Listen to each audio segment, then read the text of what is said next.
انسانی جان 4 مراحل سے گزرتی ہے اور ہر مرحلہ گزشتہ مرحلہ سے بڑا اور وسیع ہوتا ہے۔ پہلا مرحلہ شکم مادر نہایت تنگی اور قبض کی جگہ ہے، جہاں ظلمت و غم اور تحریکیوں کے سوا اور کچھ نہیں ہوتا۔ دوسرا مرحلہ دنیا، جہاں اس کی پرورش و پرداخت ہوئی، الفت و محبت قائم ہوئی، اور جہاں اس نے اچھائی اور برائی کے کام سر انجام دیے۔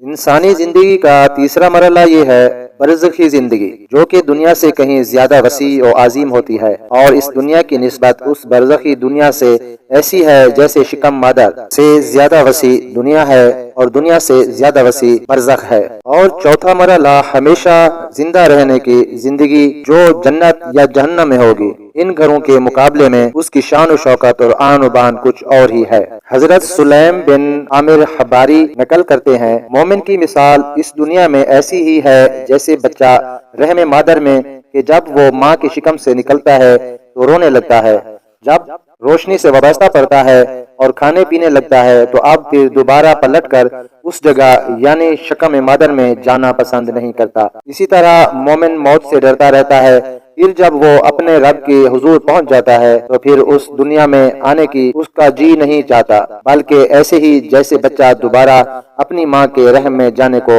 ناپسند کرتا ہے۔ اسی لیے اللہ تعالی ارشاد فرماتا ہے، تمہیں ہمیشہ کے لیے فنا کے گھاٹ اتار دینے کے لیے نہیں تخلیق کیا گیا ہے، بلکہ تمہیں ہمیشہ ابد و الآباد تک باقی رکھنے کے لیے پیدا کیا گیا ہے۔ لیکن ہاں، موت سے صرف اتنا ہوتا ہے کہ تم ایک جگہ سے دوسری جگہ منتقل ہو جاتے ہو، یعنی کہ موت وہ سیڑھی ہے جو دنیا سے تمہیں برزخ کی زندگی تک پہنچا دیتی ہے، مگر اس سے یہ سمجھنا بالکل ہی حماقت ہے کہ موت بندے کو فنا کر دیتی ہے۔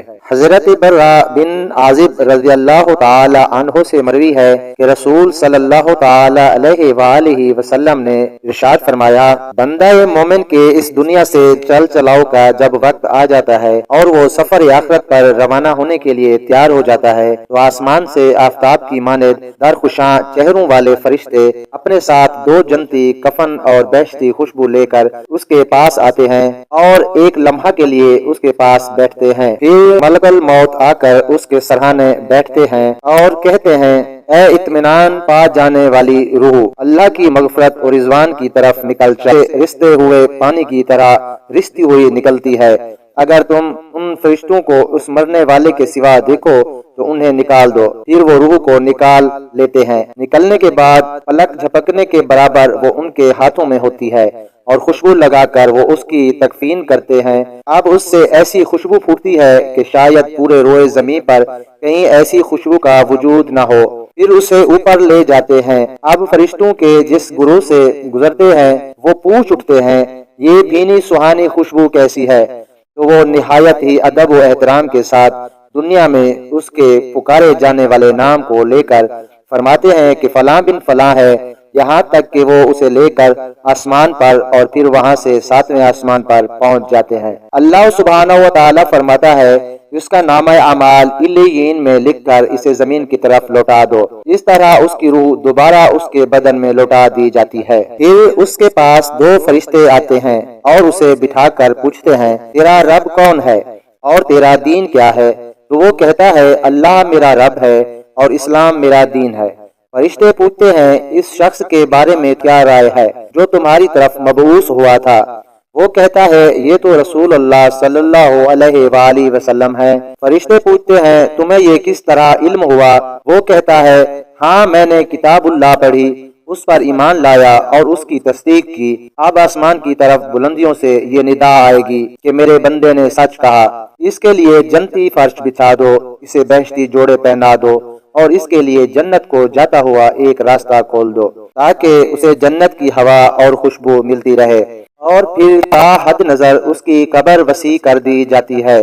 پھر اس کے پاس خوشبوؤں میں بسا ہوا ایک خوشبوش شخص آ کر کہتا ہے، اب جیسے چاہو خوشیاں مناؤ، یہی وہ دن ہے جس کا تم سے وعدہ کیا جاتا تھا۔ وہ پوچھتا ہے، اللہ تمہیں سدا خوش رکھے، یہ تو بتاؤ تم ہو کون؟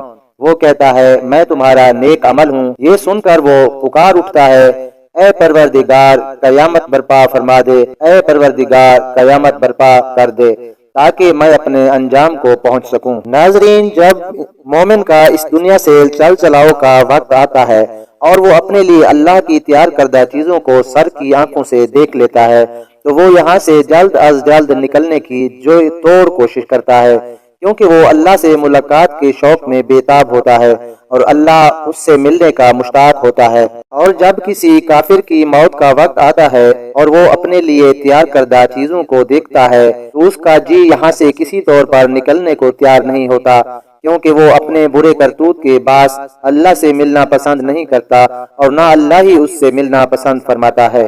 Like video and subscribe channel.